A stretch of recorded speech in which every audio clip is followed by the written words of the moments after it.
오늘은 2026년 8월 11일 화요일입니다. 매주 화요일은 마태복음으로 함께 은혜를 나누고 있습니다. 오늘 마태복음 말씀은 1장 17절입니다.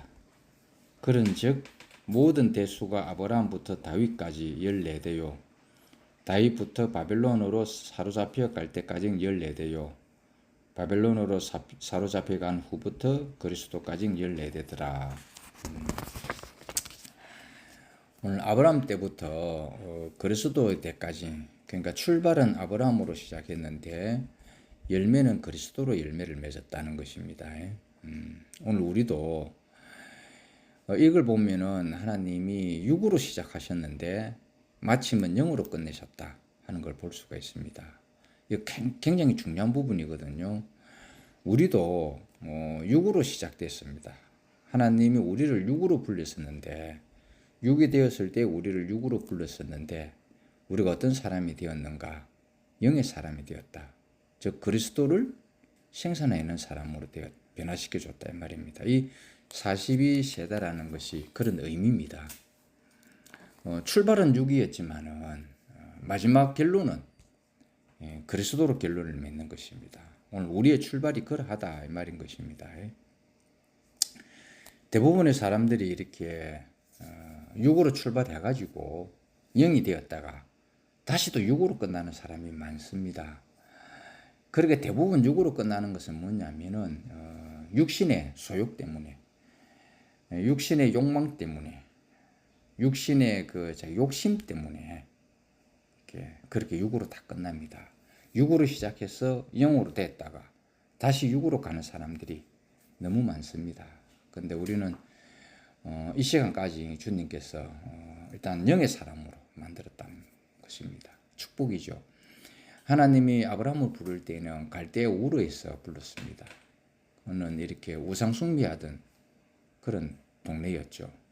그럼 분명히 아브라함도 육의 상태에서 불렀습니다. 하나님이. 그런데 나중에 최종적으로는 예수가 나오는 그 길이 되었습니다. 그 길이 42세대를 거쳤다 이 말인 것입니다. 사라는 숫자가 우리에게 주는 의미가 많이 있잖아요. 고난과 연단, 그리고 터닝 지점이 되는 그 기간이 40일입니다. 성경에 나오는 모든 사자, 4일, 그 다음에 40일, 400일, 4주간, 이런 모든 것들은 다 고난과 연단을 거치면서 새롭게 변화되는 어떤 기간을 우리에게 암시해주고 있는 것입니다. 마태복음은 이렇게 아브라함부터 그리스도까지 이렇게 기록을 해놨습니다. 결론은 그리스도로 끝내버렸다 이 말인 것입니다. 그리고 누가복음에 있어서는 아담부터 시작합니다. 원초적으로 하나님이 인생을 만드신 아담부터 시작해서 그 끝에는 그리스도까지로 결론을 냅니다. 이걸 보면은 모든 사람들의 그 길 있잖아요. 모든 하나님이 인도하는 그 길은 어디서부터 출발되었는지 모르지만은, 그가 어떻게 출발을 했는지 모르지만은 결론은 그리스도까지 인도한다 이 말인 것입니다. 이건 축복 중에 축복입니다. 그러니까 우리의 출발이 어떠하든지 그는 상관이 없습니다. 그렇죠. 그 예수의 족보 속에 5 여인을 봐도 그렇지 않습니까? 그 5 여인의 출발이 어떻게 되었든지 간에 하나는 시아버지를 이렇게 꼬셔가지고 창녀의 몸으로 변신시켜서 그 시아버지와 관계를 했던, 그 다음에 기생의 몸으로서 이렇게 출발을 했던 라합이든 간에 상관없습니다. 그리고 우리의 아내, 남의 남편이 있는 아내로부터 출발이 되었다 할지라도 다 그 다음에 하나님께부터 이게 10대에 이르기까지 너는 장자의 총에 들어가지 못하겠다는 저주받은 모압 자손인 룻으로 출발을 했다 할지라도 끝까지는 마지막에는 그리스도가 나오는 그 길로 간다라는 것입니다. 그러니까 우리의 결론에 정해져 있는 것이죠. 이건 소망입니다. 우리의 결론이 만약에 보이지 않는다면 우리는 소망이 없습니다. 저도 터널 속에 들어갈 때에는 깜깜했습니다. 정말 이게 그 출구가 보이지 않았습니다. 여기서 우리 집에서 에서 포항병까지 가는 데는 터널이 참 많습니다. 그 터널이 몇 개가 있느냐면 9개죠. 12개. 터널이 12개를 거쳐 가야 되고, 그다음에 우리 집에서 저 간포로 넘어가는 길에 터널이 하나 있는데 그 길이가 7.4km입니다. 이렇게 커브길을 돼 있어가지고 들어가는 입구는 보여도 출구가 안 보입니다. 7.4km면 상당히 긴 거리거든요. 그런데도 우리도 끝까지 이렇게 가다 보니까 출구가 보이더라고요. 우리도 출구가 안 보일 수 있습니다. 우리 인생에 커브길이 있으면은 터널에 들어가면 출구가 안 보입니다. 그런데도 하나님이 끝까지 인도하는 그 길로 가다 보면은 출구가 보인다 이 말인 것입니다. 그러니까 모든 마태복음이든 누가복음이든 마태가 썼던 복음이든 누가가 썼던 복음이든 간에 결론은 어디까지 가게 하느냐 그리스도까지라 이렇게 되어 있습니다. 그래서 우리의 출발은 어떻는지 그거는 상관이 없습니다. 우리가 출발에 좋은 출발점에서 출발하는 게 아니잖아요. 우리가 인생이 하나님이 좋은 길에 있는 사람들을 안 부릅니다. 뭐 일부러 안 부르는 것이 아닙니다. 좋은 길에 들어서 있는 사람은 하나님이 불러도 안 들리는 것입니다. 안 듣기고 하는 거. 우리 이 단어를 쓰니까 우리 저 손자가 생각나네요. 우리 손자도요 좀 크니까 지가 좋은 말을 하면은 들리고 자기한테 좀 안 좋은 이야기다, 좀 이익이 별로 없을 것 같다 하는 이야기는 안 듣기고 나는 안 들리는데 이랍니다. 그러니까 하나님은 같은 말을 하는데 좋은 길에 있는 사람들, 넉넉한 길에 있는 사람에는 이 말씀이 안 들린다라는 것입니다.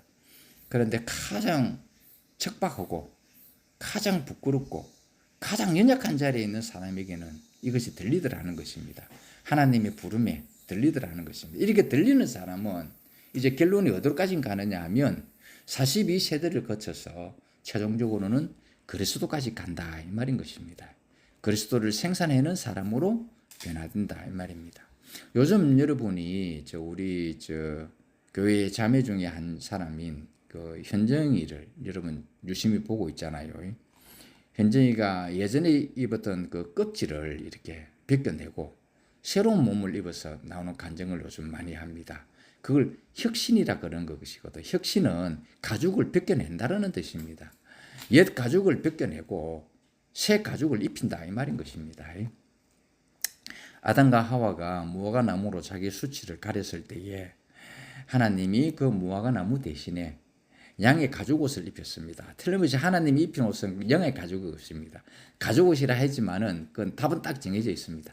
양의 가죽 옷입니다. 그러면은 아담과 하와에게 가죽 옷을 입힐 때에는 이 양이 한 마리가 잡혀야 한다는 것입니다. 양의 피 흘림이 있다 이 말인 것입니다. 이미 하나님은 아담과 하와 때부터 이미 양의 피를 사용하셨다 이 말인 것입니다. 이 예표죠. 예수 그리스도가 피 흘림이 있을 것이라는 예표가 이미 창세 때에 이미 있었다 이 말인 것입니다. 가죽 옷이 그냥 나오겠습니까? 누군가가 그 가죽을 벗겨내려면 그 가죽을 입고 있는 그 동물이 죽어야 되는 것입니다. 그 피 흘림이 있어야 아담과 하와에게 가죽 옷이 입혀지지 않습니까? 그것이 바로 예수 그리스도의 피 흘림의 예표가 이미 그때부터 시작이 됐다 이런 말입니다. 그럼 나중에는 예수 그리스도의 피가 나옴으로써 아담과 하와가 입었던 그 가죽, 그 피 흘림이 바로 저 예수 그리스도의 피 흘림이라는 걸 우리는 나중에 알게 되는 것입니다. 그 당시 때는 우리는 모르죠. 그 가죽을 입히냐 놓으니까 그 가죽 옷만 좋아가지고 하나님께 감사하다만 하는데 사실 그 가죽 옷은 누군가의 자기를 보호하는 한 생명의 옷이었다라는 것입니다. 그런데 그 가죽 옷이 우리에게 오기까지 그 동물은 죽어야만 했고 그 동물은 피를 흘려야만 했다 이 말인 것입니다. 오늘 이 42세대라는 건 바로 그런 것입니다. 우리가 어느 자리에서 불렸든지 간에 최종적인 우리의 길은 마지막 길은 그리스도까지다라는 것입니다. 한마디로 종착역이 바로 그리스도다 이 말인 것입니다. 그래서 모든 길은 옛날에 로마가 가장 유명하고 창궐을 했을 때에 이런 속담이 있었죠. 모든 길은 로마로 통한다 이런 말이 있지 않습니까? 그러나 우리에게 있어서는 모든 길은 그리스도로 통한다 이겁니다. 우리의 모든 길, 여러분이 지금 어떤 길을 걷고 있는지는 알 수 없지만 그 길이 그리스도를 통하는 길이다 이 말인 것입니다. 완전한 소망이죠. 우리에게 이것보다 더 축복이고 이것보다 더 희망은 없다 이 말인 것입니다. 완전한 소망이고 영광이다 이 말인 것입니다. 아담은 그리스도까지로 정해져 있고, 그렇죠? 그리고 그리스도는 바로 40이 여정을 거치는 열매다 이 말인 것입니다. 그 40이 여정은 고난과 역경 그런 거 다 있습니다. 그런 게 없는 사람이 없죠. 그것이 있어야 영광이 더 빛나는 것입니다. 좋게 시작해서 금수저로 시작해서 금수저로 끝나는 것은 영광이 아닙니다. 먼지의 수저로 흙수저로 시작했는데 금수저로 끝내야 그 금수저가 영광으로 드러난다 이 말인 것입니다. 그래서 그리스도는 최종적인 열매고 그것이 주님이 우리 인생을 지으신 목적이라는 것입니다. 그러니까 우리 사람 안에서 그리스도가 나오는 것이 하나님의 최종 목표다 이 말인 것입니다. 아브라함 때부터 그리스도까지는 사실은 41대입니다. 사실은 그거요. 그러니까 이 4라는 숫자에 중점을 두면 되는 것입니다. 41대니 42대니 43대니가 중요한 것이 아니라 이 4라는 숫자, 4라는 숫자는 새로운 시작에 의미를 부여하고 있는 것입니다. 그래서 우리는 십자가를 이야기할 때에 죽음과 부활이 바로 십자가다.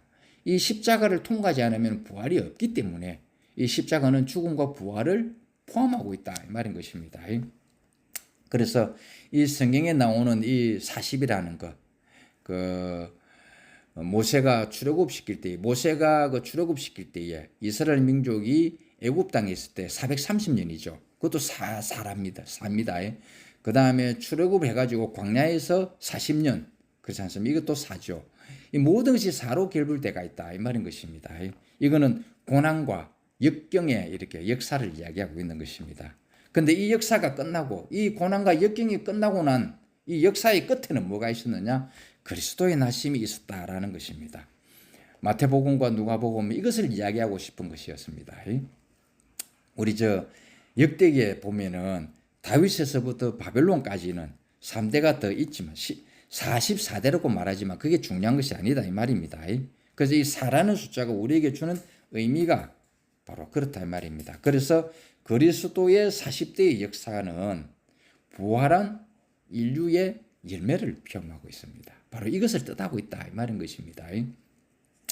그래서 그리스도는 역사의 과정을 거쳐서 나온 한 사람입니다. 그냥 나온 게 아니죠. 이 40이라는 이 그 세대를 거쳐가지고 나온 게 최종적으로 나온 것이 바로 그리스도라는 예수라는 한 사람이다 이 말입니다. 그래서 모든 역사는 우리 인생에게 하나님이 우리를 향한 인생의 모든 역사의 결말은 그리스도까지다 이 말인 것입니다. 그리고 아무리 이 42세대를 거치는 동안에 평탄하게 거친 인생은 없습니다. 이스라엘 민족은 이 42세대를 거치고 40년 이래 광야 생활을 할 때에 평탄하게 가지 않았습니다. 사탄의 방해가 어마무시했습니다. 블레셋 군사들이 올라왔죠. 알렉 군사가 이스라엘 민족을 쳤을 때에 하나님이 극도로 진노하고 분을 이야기한 적이 있습니다. 모세가 200만을 이렇게 광야를 이끌 때에 힘있고 좀 강건한 사람은 앞줄에 갔을 것이고 가장 연약하고 가장 힘이 없는 사람은 맨 뒤끝에 처질 게 마련입니다. 우리도 등산 갈 때에 보면 그런 게 나타나지 않습니까? 여러 명이 가면은 반드시 앞서가는 사람이 있고 뒤에 처지는 사람이 있습니다. 이 뒤에 처지는 사람은 연약한 자들입니다. 나그네고 고하고 가부고 가장 연약한 자들이 뒤에 다 처집니다. 어린아이고 그 여자들이겠고 늙은이겠고 안 그렇겠습니까? 그런 자들이 뒤에 처지는데 아말렉 군사가 어떤 사람을 쳤느냐 하니까 제일 뒤에 처진 그 연약한 자를 쳤다 이 말입니다. 그때 하나님이 극도의 진노를 표하기를 반드시 이 아말렉은 이 역사에서 지워버리겠다 했습니다. 한무도 놔두지 않겠다 그러겠습니다. 왜 그러냐면 연약한 자를 쳤기 때문에 이게 사탄이 하는 짓이거든요. 사탄은 가장 연약한 자를 고른다 이 말인 것입니다. 그런데 하나님은 가장 연약한 자를 보호하고 싶은 것입니다.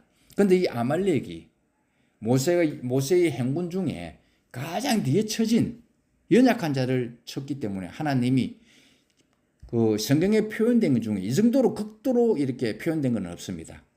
반드시 아말렉은 기억에서 너희들 기억 속에서 그리고 하나님의 기억 속에서 지워버리겠다 했습니다. 이건 무슨 말이죠? 지워버리겠다. 이거는 아예 없애버리겠다 이 말이겠습니다. 이 아말렉은 사탄의 예표입니다. 사실 이 아말렉은 눈에 보이지 않는 그 사탄을 이야기하고 있습니다. 가장 나하고 가까이 있는, 내가 죽이지도 못하고 살리지도 못하는 이 족속을 이야기하고 있습니다. 아말렉이 끝으로 올라가다 보면은 그 아말렉 족속이 누구냐 하면은 바로 에서의 족속이 나옵니다. 야곱과 에서, 야곱의 형이 있잖아요. 그 족속들이 흘러서 아말렉이 되어 나옵니다. 그러니 대적을 한다 이 말인 것입니다. 하나님과 대적하는 족속이 아말렉이고, 가장 연약한 자를 이렇게 치는 그 족속이 이건 사탄의 대변인입니다. 그래서 하나님은 이 아말렉에 대해서 극도로 분노하는 게 그 장면이 나온다 이 말입니다. 그 정도로 사탄의 방해가 심했다 이 말인 것입니다. 이 42세대의 역사는 아담을 다 이렇게 다루는 그런 역사였습니다. 무엇이든지 다 죽게 만들, 아담의 역사는 다 죽도록 만들어 놨습니다. 그게 42세대입니다. 그래서 불타게 했고, 그 다음에 죽을 것은 죽게 했다 이 말인 것입니다. 그런데 그런 역사 속에서 하나님이 그리스도를 생산해내는 것입니다. 이야, 참 희한하죠. 하나님이 하시는 일은 우리의 생각 너머에 있습니다. 내 생각이 옳다라고 하는 그 너머에 계신 분이 여호와 하나님의 생각이라는 것입니다. 그래서 여호와를 기묘자라 그러는 것입니다. 기묘자라는 것은 beyond understanding입니다. beyond는 넘어섰다. understanding은 이해함, 깨달음이라는 뜻이죠. 우리가 생각하는 하나님은 항상 우리가 깨닫고 이해하는 그 수준을 넘어 있는 분이다 이 말인 것입니다. 그러니까 우리는 내가 아무리 옳다고 주장을 해도 이것을 주장을 해서는 안 된다 이 뜻입니다. 내가 다른 사람에게 내가 아무리 옳아도, 근데 사람들은 자기 옳음이 있으면 절대 물러나지 않습니다. 내가 옳은데 왜 물러나야 되는가 하는 것입니다. 그런데 beyond understanding, 기묘자의 하나님을 생각하면 내 옳음 위에, 내 옳음에 넘어 있는 분이 여호와시구나. 그래서 내가 여기에 내 옳음도 잠잠해야 된다라는 뜻입니다. 그러면 하나님이 하시는 일을 보게 된다 이 말인 것입니다. 이런 역경 속에서, 아무 희망이 없는 역경 속에서 그리스도를 내게 했다 이 말인 것입니다. 모든 것은, 아담 안에 있는 모든 것은 썩고 부서지고 깨지고 가루가 되고 흙이 됐다 이 말인 것입니다. 먼지다. 흙의 먼지, 그것을 가지고 하나님은 인생을 지었었습니다. 여러분 좀 아이러니하지 않습니까? 하나님은 우리가 생각하기에 거룩하고 성결하고 존귀하고 그렇지 않습니까? 그렇다면 하나님이 값진 정금으로 재료를 써서 사람을 만들면 좋지 않습니까? 하나님이 처음엔 그랬어요. 처음엔 그걸 만들었는데 사람을 만들지 않고 천사를 만들었습니다. 그 재료를 가지고. 그 천사의 재료는 보석으로 되어 있습니다. 각종 보석으로 만들어진, 가장 좋은 보석으로 만들어진 것이 천사입니다. 그런데 이 천사가 자기 자리를 몰랐던 것이죠. 자기 자리를, 위치를 벗어나 버렸습니다. 내가 이 가장 좋게 만들어졌는데 나도, 하나님도 영이고 나도 영이니까 한번 나도 하나님의 자리를 범해보자 이렇게 됐다라는 것입니다. 그래서 하나님이 2차로 흙의 먼지로 지어진 것을 인생으로 지었다 이 말인 것입니다. 아이러니하죠. 가장 낮은 것, 그중 흙 속에서도, 흙 중에서도 먼지를 가지고 우리 인생을 지었고, 하나님이 우리에게 호흡을 불어넣어줬고, 그리고 생명 과실을 먹게 해서 하나님을 표현하게 했다 이 말인 것입니다. 신기합니다. 하나님의 우리를 지으신 저 목적은 다른 데 있습니다. 이 흙이라는 것은 가장 낮은 자리입니다. 가장 연약한 자리고 가장 수치의 자리고 쓸모없는 자리다 이 말입니다. 그런 자리에서 우리 인생을 지으시고, 그것도 하나님 자신의 형상과 모양을 지으시고 하나님을 표현케 하셨다. 그러니까 우리는 감사와 찬송밖에 없습니다. 그것만 있어야 되는 것이 사실이에요. 안 그렇습니까? 당연히 그렇다 이 말인 것입니다. 그래서 그 흙으로 지어진 그 인생이 바로 하나님, 사람입니다. 이 사람에게서 통하여 그리스도가 나셨다 이 말인 겁니다. 와, 나는 이거 생각만 하면은 인생은 진짜 복 중에 복이고 영광 중에 영광이구나. 이거 하나만 가지고도 주님을 찬양할 일이 부지기수구나. 이렇게 나는 지금 제 인생을 그렇게 살고 있다 이것입니다. 이래 요셉이 몰락한 왕가의 후손으로 이제 포로된 곳으로 돌아온 후손입니다. 이 요셉, 무조건 마리아의 몸에서 났지 않습니까? 그 요셉이 뭐냐면은 몰락한 왕가의 후손으로 포로된 곳에서 돌아온 후손이고, 그리고 마리아는 왕이 되지 못한 나단의 후손, 그리고 다윗의 후손이지만 비참한 여자였다. 비천한 여자였다. 그런데 이 속에서 그리스도가 나왔다라는 것입니다. 하나님은 이런 두 사람의 이런 비천한 이 두 사람을 통해서 예수 그리스도를 낳게 했다라는 것입니다. 오늘 우리가 이보다 더 못한 자리에 있어도 더 못한 자리에 있으면 있을수록 하나님의 손길이 필요하고 하나님은 그런 사람들을 자기 보호 아래 두셨기 때문에 그런 사람들을 통해서 그리스도를 낳게 하시는 것입니다. 혹시 여러분이 가장 연약하다. 나는 아무것도 못해. 바로 그 자리가 그리스도를 낳는 자리입니다. 하나님이 축복을 해줄 수밖에 없는 자리가 그 자리입니다. 나는 강해.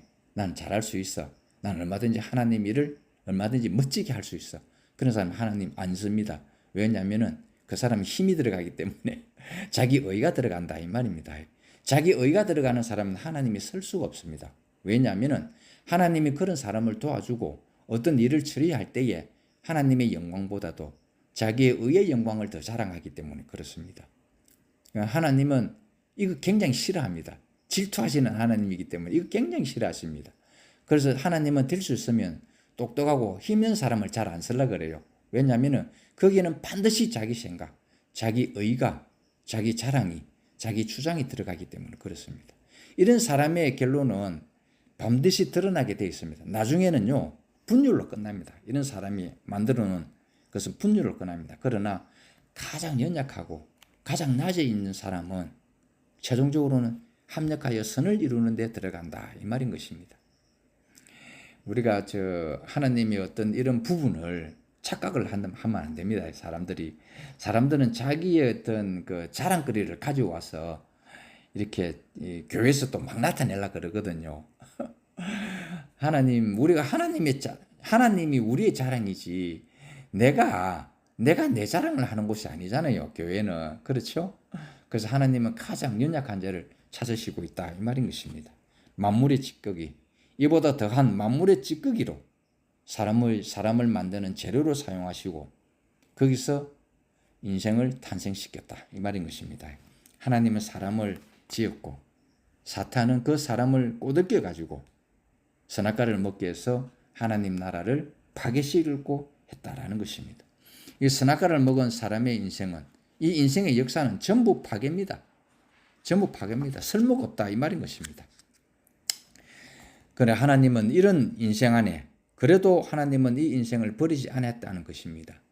얼마나 나는 감사한 일인지 모릅니다. 이것이 인간이 그 지어진 형상이 되지 못하도록 사탄이 방해했다 이 말인 것입니다. 그래서 선악과를 먹은 사람, 네피림이 된 사람을 크랍이라 그러는 것입니다.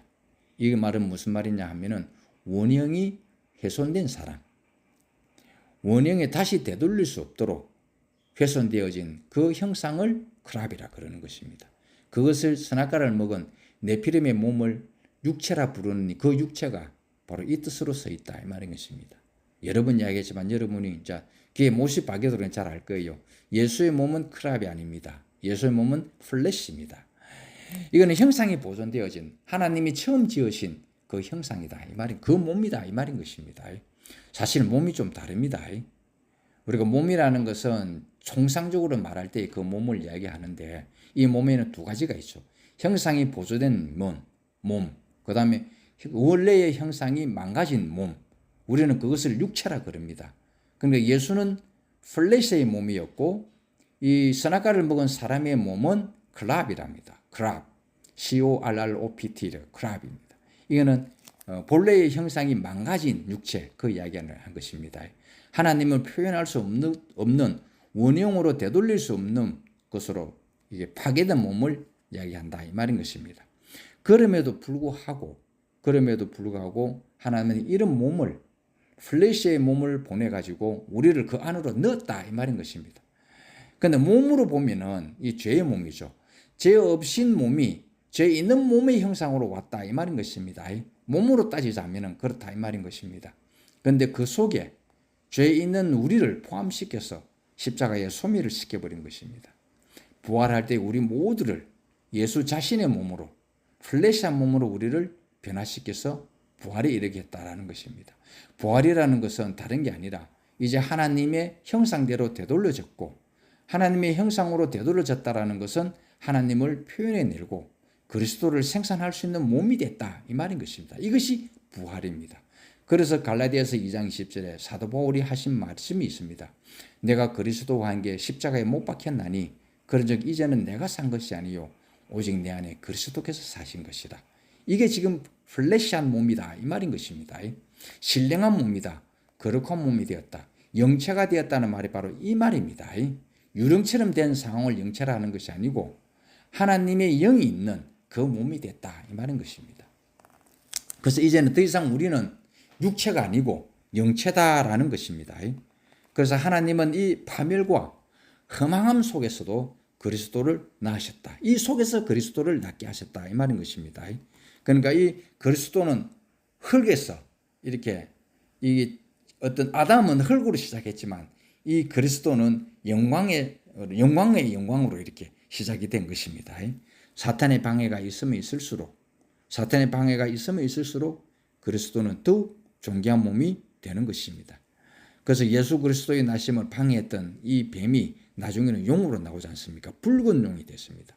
더 크고 더 웅장하고 더 무시무시한 자기 세력이 너무 커진 하나님과 대적할 수 있는 바벨론 왕국을 건설한 그런 용이 되어 나타났다 이 말인 것입니다. 그가 용이 되어서 나타난 이유는 다른 거 없습니다.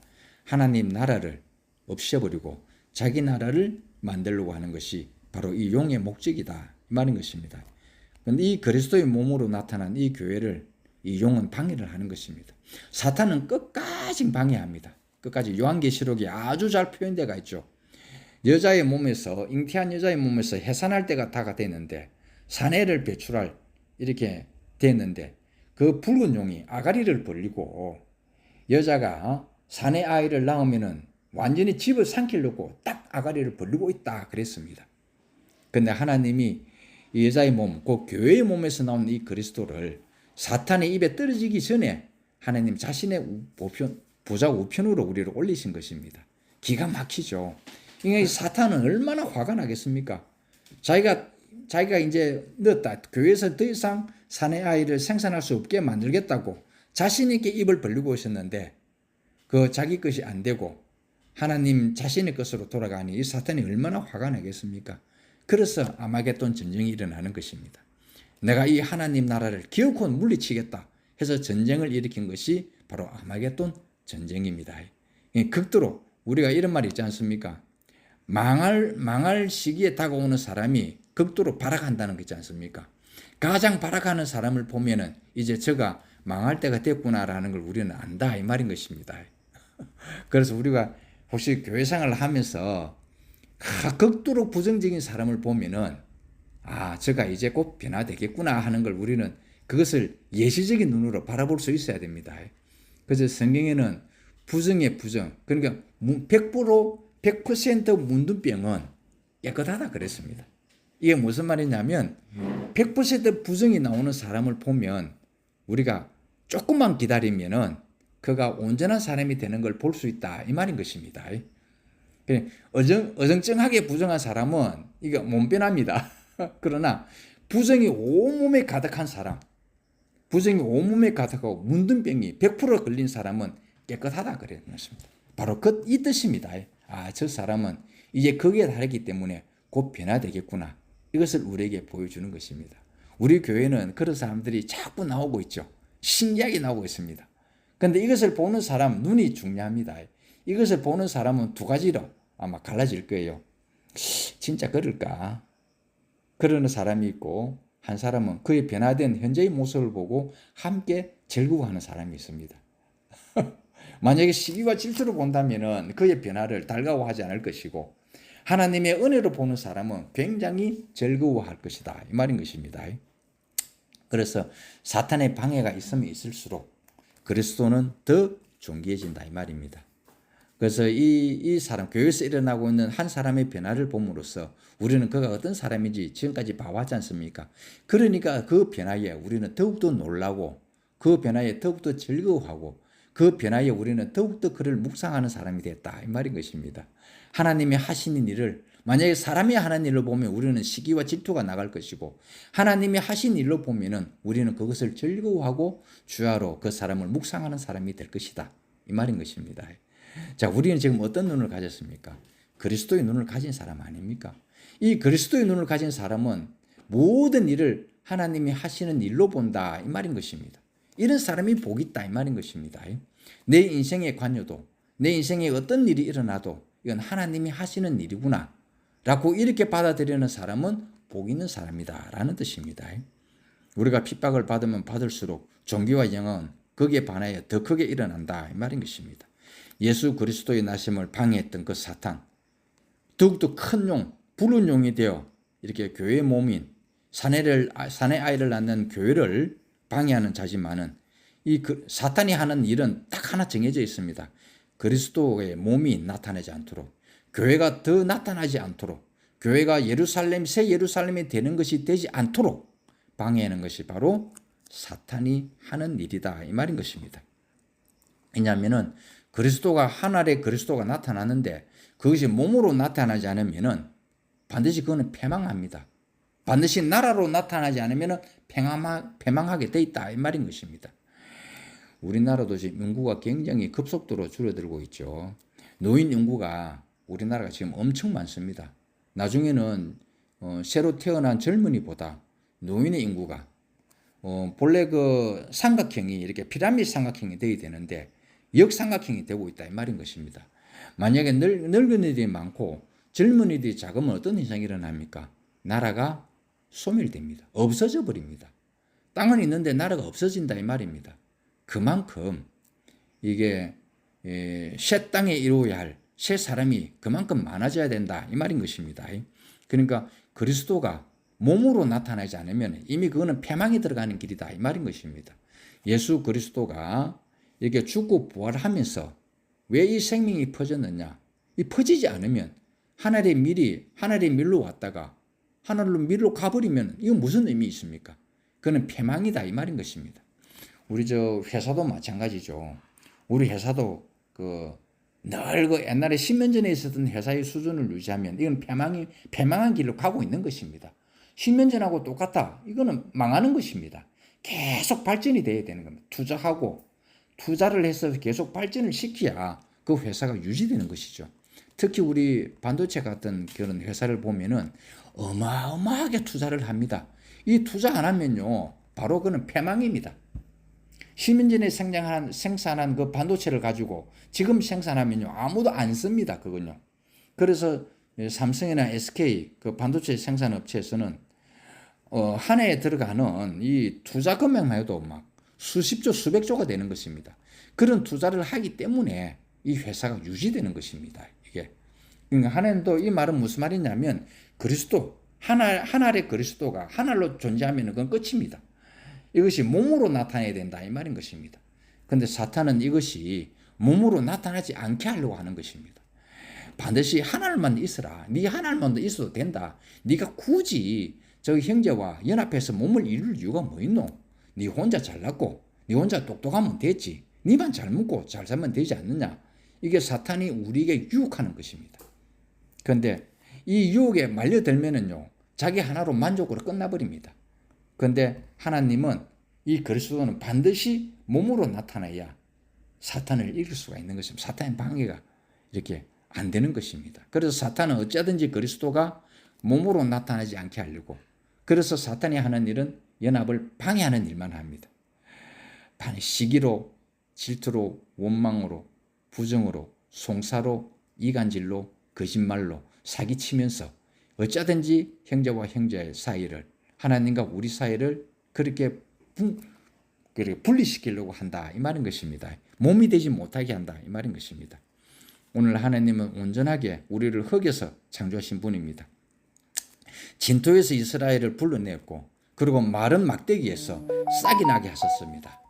마른 막대기는 생명이 없습니다. 이미 말라 비틀어졌기 때문에 이거는 뭐 어떤 수를 써도 이건 안 됩니다.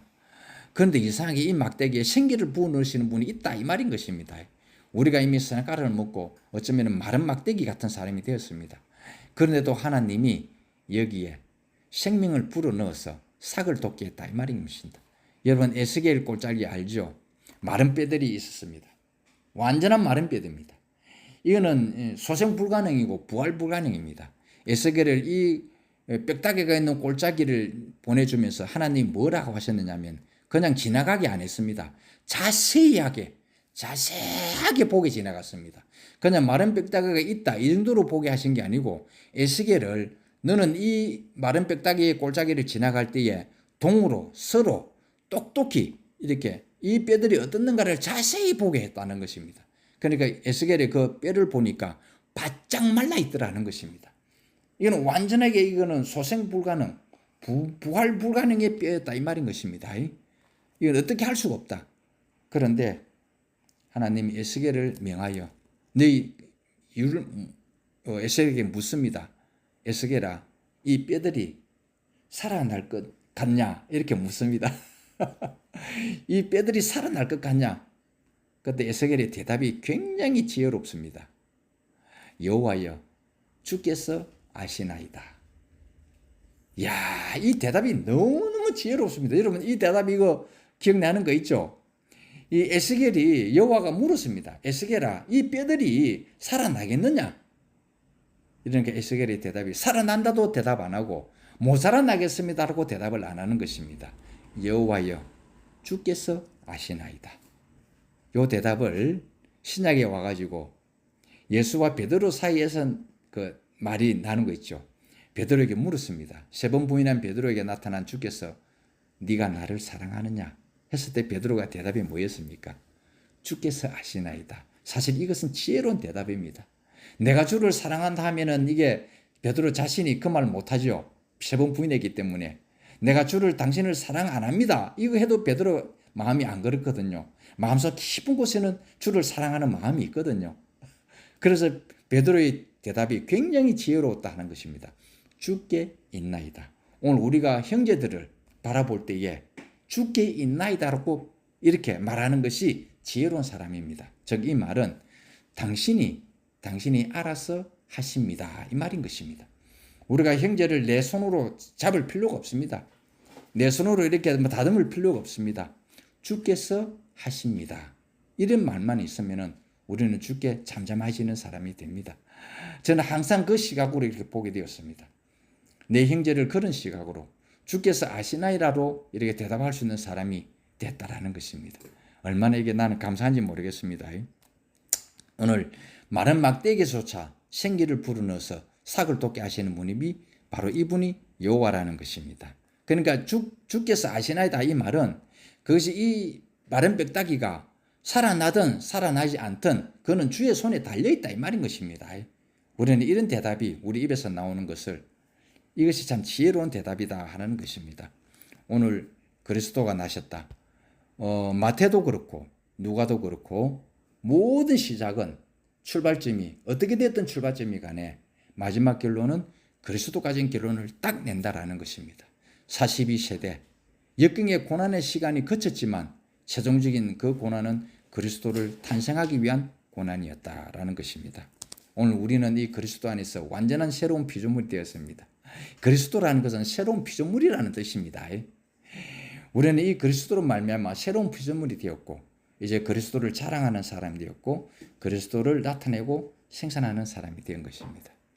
오늘 우리의 출발은 어디인지 모르지만 최종적인 결론은 그리스도까지 우리를 인도하신 이런 주님을 영원히 찬양합니다. 할렐루야.